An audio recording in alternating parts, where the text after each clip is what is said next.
Reasoning মানে কারণ।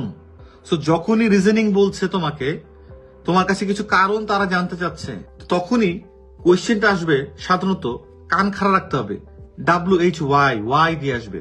For example, why online education is becoming popular, why people are doing this, why teenagers are getting materialistic, why.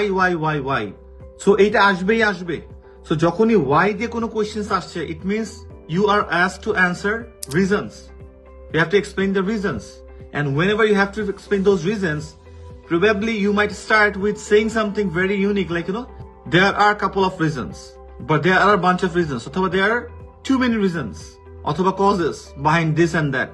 So যখনই reasoning টাইপের কিছু আসবে, why, এইটাই শুধু মাথার মধ্যে নিয়ে রাখো, why, তখনই we can set it. And this is the high time to incorporate your linkers. কারণ তোমার কিন্তু বলো না কোহেশন, কোহেরেন্স এগুলো থাকতে হবে।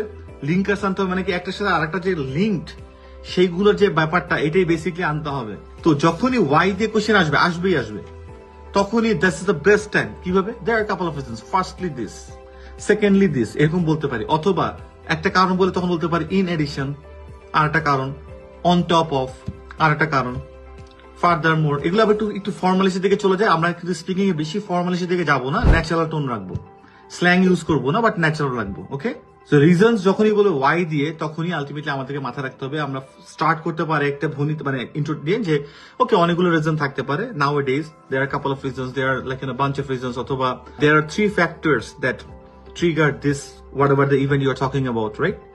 সো এই হচ্ছে আমাদের রিজনিংস এর জায়গা।